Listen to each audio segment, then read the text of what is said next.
Have you ever read something and just felt this incredible urge to buy it? It's like some writers have this magic touch, right?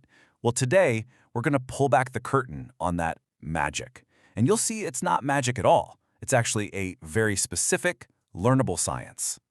So to do that, let's dive right in and talk about the master himself, Joseph Sugarman. Now, this guy wasn't just any writer. He was a legendary copywriter. That's someone who writes text for advertising, and he literally built empires with nothing more than his words.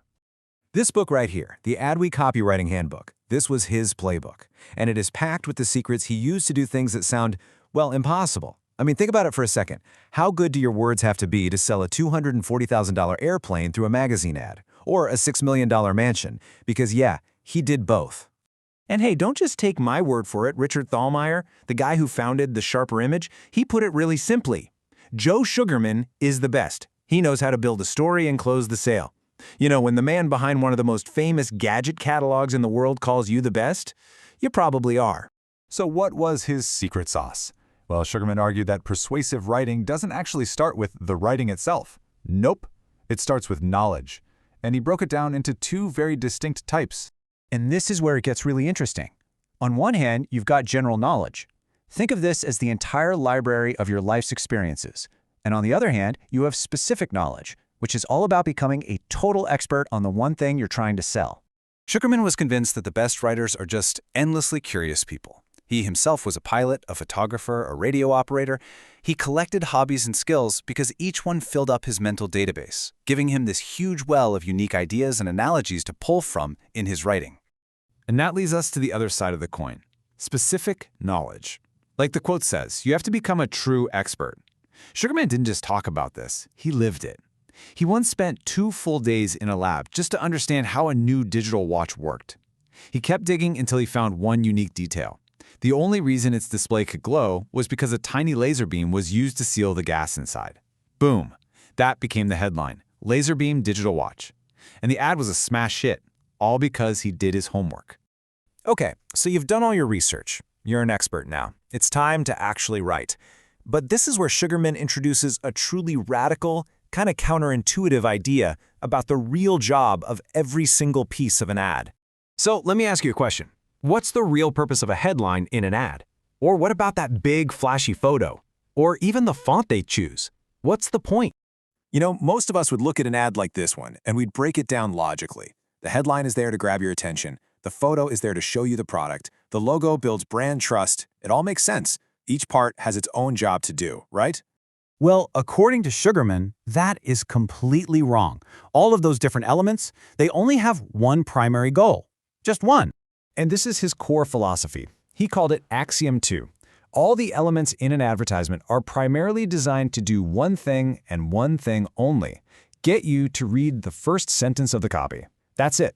The headline, the images, the layout, their only job is to get your eyeballs to that very first sentence.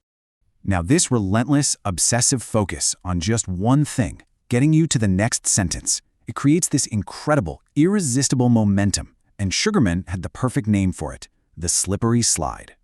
So, if the whole ad just exists to get you to read the first sentence, what's the point of that sentence? Well, it's pretty simple. This is Axiom 3. The sole purpose of the first sentence in an advertisement is to get you to read the second sentence.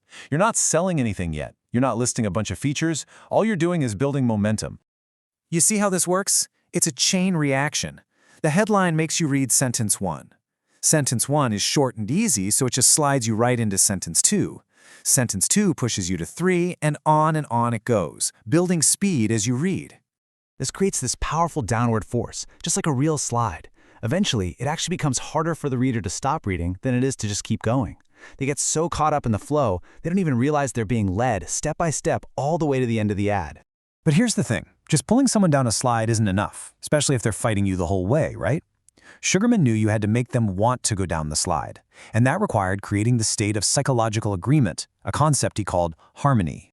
The goal is really simple, but incredibly powerful. As your customer is reading, you want them to be mentally nodding along. You want them thinking, yes, that's true. Yeah, I agree with that, with every single sentence.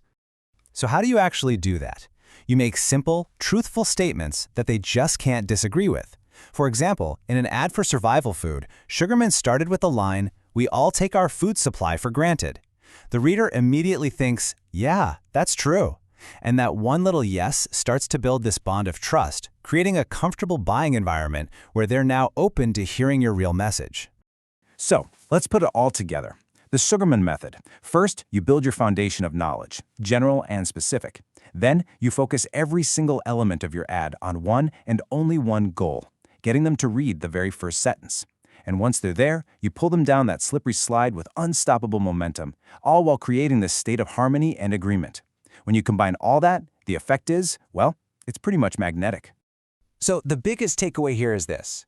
Persuasion isn't about shouting a checklist of features at someone. It's about crafting an irresistible psychological journey for them. And that leaves us with one final thought. Now that you know the secret, where are you going to take your reader first?